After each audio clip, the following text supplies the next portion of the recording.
ফিরে এলাম বিরতির পর। নজর রাখবো এবার অন্যান্য খবরাখবরে। লোকসভার আগে এবার ভারতে চাল বিক্রি শুরু করলো মোদী সরকার। 29 টাকা কেজি দরে চাল বিক্রি শুরু করলো কেন্দ্রীয় সরকার। আবারও জানিয়ে রাখছি, লোকসভার আগেই কম দামে এবার ভারতে চাল বিক্রি শুরু করেছে মোদী সরকার, যেখানে সাধারণ মানুষের কথা চিন্তা করে 29 টাকা কেজি দরে চাল বিক্রি শুরু করেছে কেন্দ্রীয় সরকার। অনলাইন প্ল্যাটফর্ম থেকেও কেনা যাবে এই চাল। তবে গোটা বিষয় সম্পর্কে সরাসরি জেনে নেব, আমাদের প্রতিনিধি কি বলছে অঙ্কিতা বর্ধন। অঙ্কিতা, লোকসভার আগে ভারতে এবার কম দামে চাল বিক্রি করা হয়েছে। স্বাভাবিকভাবে বলা যায় সাধারণ মানুষের কথা চিন্তা করে এই চাল বিক্রি। তবে অনলাইন প্ল্যাটফর্মে কিভাবে চাল কিনবেন তারা? একদমই। দেখো, বর্তমানে মূল্য বৃদ্ধি প্রতিনিয়ত কিন্তু মাথাচাড়া দিয়ে উঠছে। বিশেষ করে দেখা গেছে এই মূল্য বৃদ্ধির ফলে নিত্য প্রয়োজনীয় যে সমস্ত জিনিসপত্র রয়েছে তা ক্রমশ বৃদ্ধি পাচ্ছে। সেক্ষেত্রে বাজারে যে চালের দর, অর্থাৎ খুচরো বাজারে যে চালের দর থাকে, সেক্ষেত্রেও কিন্তু একটা বড় সড়ো ফারাক দেখা দিচ্ছে। অর্থাৎ প্রতিনিয়ত বিভিন্ন ভ্যারাইটির যে চাল রয়েছে তাতে এবার দাম ক্রমশ বাড়তে শুরু করেছে। তাকে কেন্দ্র করে এই মুহূর্তে কেন্দ্রীয় সরকার, বিশেষ করে মোদী সরকার চালের দাম নির্ধারণ করেছে। ভারত চাল বিক্রি করার সিদ্ধান্ত ঘোষণা করা হয়েছিল আগেই, এবং মঙ্গলবার অর্থাৎ গতকাল থেকেই চাল বিক্রি করবে বলে সিদ্ধান্তটাকে একেবারে সক্রিয় করে দেখা গেছে। বিভিন্ন বাজারে, বিভিন্ন খুচরো মার্কেটে ভারত চালের প্যাকেট চলে এসেছে। এবার অনেকের মধ্যে প্রশ্ন আসতে পারে যে কিভাবে সেই চাল তারা কিনবেন, অর্থাৎ সাধারণ মানুষরা কিভাবে সেই চাল ক্রয় করবেন। সেক্ষেত্রে বলে রাখছি, 5 থেকে 10 কিলো প্যাকেট বিক্রি করা হবে। একটি থাকবে 5 কেজির একটি প্যাকেট, অন্যটি থাকবে 10 কেজির একটি প্যাকেট। সেই প্যাকেট অনুসারেই কিন্তু ক্রেতারা চাল কিনতে পারবেন, এবং তা কিন্তু খোলা বাজার বা খুচরো বাজারে এই মুহূর্তে বিক্রি করা হবে বলে কেন্দ্রের তরফ থেকে জানানো হয়েছে। বিশেষ করে যেভাবে প্রতিনিয়ত দ্রব্যমূল্যের বৃদ্ধি, তাকে কেন্দ্র করে এই সিদ্ধান্ত।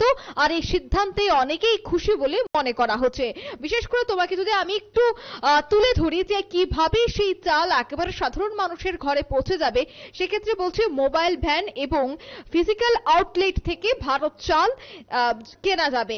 এছাড়া 3টি কেন্দ্রীয় সমবায় সংস্থার মাধ্যমেই এই চাল বিক্রি করা হচ্ছে বলে এই মুহূর্তে কেন্দ্রের তরফ থেকে বিবৃতি দিয়ে জানিয়ে দেওয়া হয়েছে যে ফুড কর্পোরেশন অফ ইন্ডিয়া শীঘ্রই NAFED ও National Cooperative Consumer Federation of ইন্ডিয়াকে 5 লাখ টন ভারত চাল সরবরাহ করবে বলেই জানিয়েছে।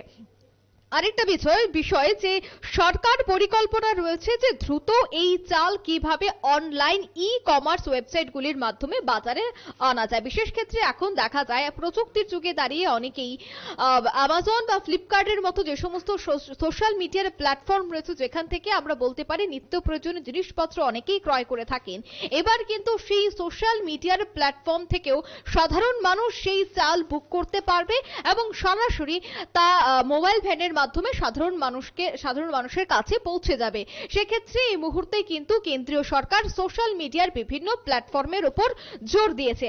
আরেকটা বিষয় সেটি হচ্ছে যে শুধুমাত্র কিন্তু ভারত চাল নয়, এর আগেও আমরা দেখতে পেয়েছিলাম যে আটা, পেঁয়াজ, ডাল কিভাবে সস্তায় সাধারণ মানুষের কাছে পৌঁছে দেওয়া যায়। তার জন্য যে ভারত যে ট্যাগ এই মুহূর্তে দেওয়া হয়েছে, যে ভারত চাল বা ভারত আটা, অর্থাৎ ভারত কোম্পানির যে সমস্ত পণ্য এই মুহূর্তে সাধারণ মানুষের কাছে পৌঁছে দেওয়া যায় সহজভাবে, তার দিকেই কিন্তু এই মুহূর্তে ঝুঁকছে কেন্দ্রীয় সরকার।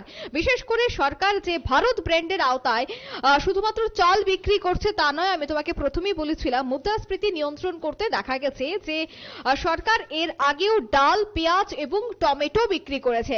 আমরা কিছুদিন আগেও দেখেছিলাম যে পেঁয়াজের দাম ক্রমশ ঊর্ধ্বমুখী, একেবারে 100 থেকেও বেশি দাম গিয়ে পৌঁছেছিল। প্রায় 100 থেকে 120 টাকা কিলো পেঁয়াজ বিক্রি হতো বাজারে।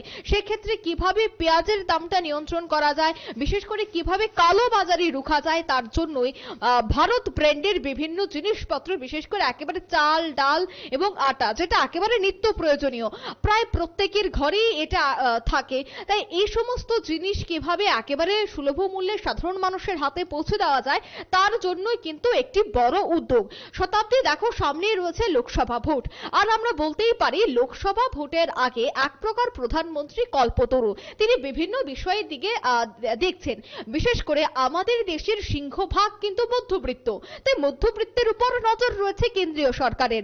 মোদী সরকার এখন চিন্তা করছেন যে কিভাবে সাধারণ মানুষ, বিশেষ করে যারা মধ্যবিত্তরা রয়েছে, তাদেরকে কিভাবে ঢালাও বিভিন্ন প্রকল্প থেকে শুরু করে বিভিন্ন সামগ্রী একেবারে কম মূল্যে সাধারণ মানুষের কাছে পৌঁছে দেওয়া যায়, সেই বিষয়ের উপরে এই মুহূর্তে যথেষ্ট জোর দিয়েছে কেন্দ্রীয় সরকার।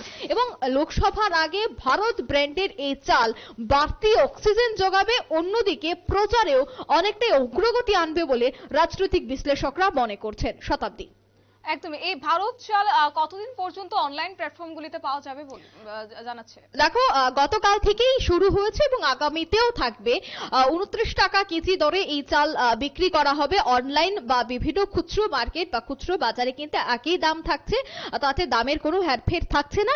এবং কবে নাগাদ বন্ধ করা হবে সেই বিষয়ে এখনো কোনো ধরনের সিদ্ধান্তে কেন্দ্র সরকার আসেনি।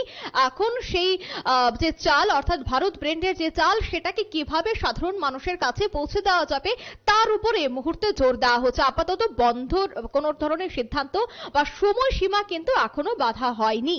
সাধারণ মানুষকে চাল দেওয়া বা কিভাবে আরো সাহায্যে আসা যায় সে কথাই এই মুহূর্তে কিন্তু চিন্তা ভাবনা করছে কেন্দ্রীয় সরকার। শতাব্দী, অসংখ্য ধন্যবাদ।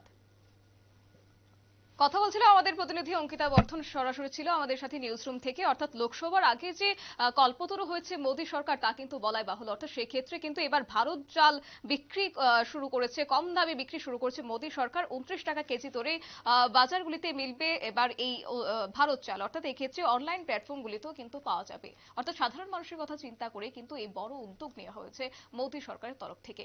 নিয়ে নিচ্ছে ছোট্ট একটি বিজ্ঞাপন বিরতির সঙ্গে থাকুন।